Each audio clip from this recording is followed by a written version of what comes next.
Good morning, good morning, good morning. Buenos dias, mi gente. Yogi, yo. Welcome to Daily Discipline number 154. Rob Hoback, I am here. However, whenever, and wherever you're joining us, we're just honored that you're here, and we appreciate you spending a few moments with us. So thank you very much, like for reals. So let's get to work. Number one with my IMs, I am busy. And when I say I'm busy, like I'm really busy.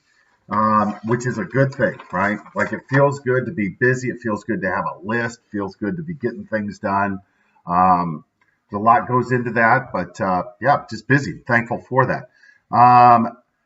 Phone a friend. We talked about this before, right? Like when we have when we reach out to somebody, we don't immediately hear back from them in what we would consider a reasonable time frame. What do? Right? Well, I can tell you what I do. The head trash starts. Why would that person not answer me? Are they upset with me? What did I do to them? Are they still upset about this one thing that I made a big deal out of? And then, just on and on and on.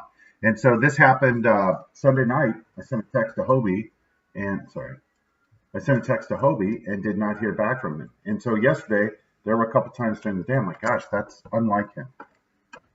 And the head trash started last night, and I'm like, nope. What advice would I give myself? My advice would be like, just pick up the phone and call him. There's probably a reason. And sure as shit, as soon as he answers the phone, he's like, man, I'm sorry. I forgot to call you back, blah, blah, blah. I'm like, bro, don't even worry about it. Just as long as you're here, we're good.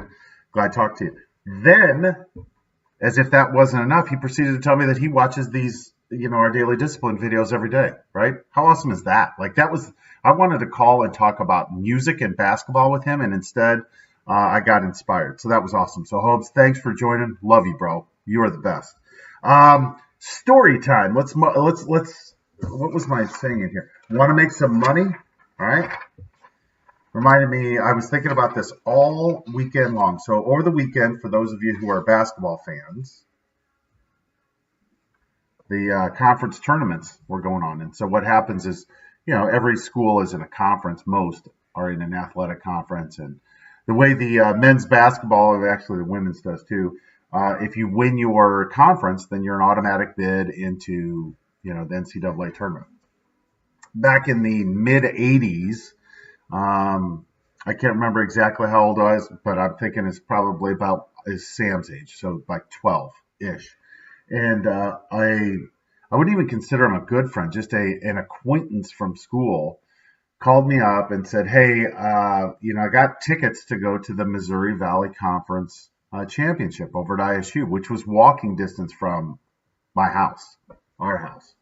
And so I said, sure, so he comes over, we go, and we walk over there. And it was a little awkward because, we weren't those friends that would walk places and just have a million things to talk about. But we did it, got over there, walk in the door, and a random guy comes up and says, hey, you guys want to make some money? And we looked at each other, we're like, well, what do you mean?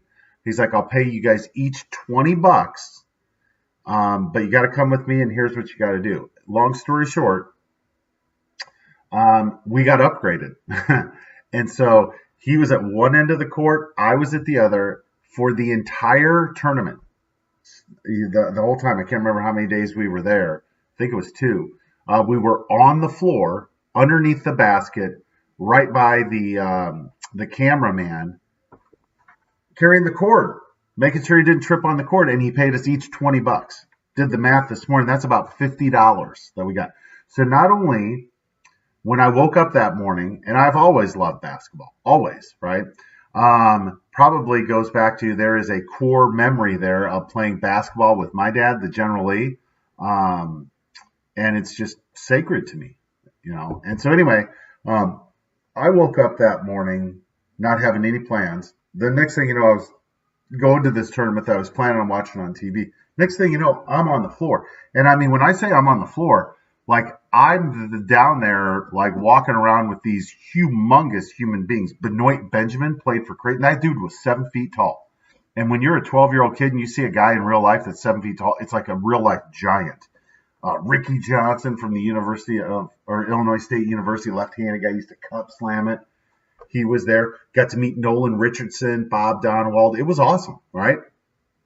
What's the point of this sharing this story for you?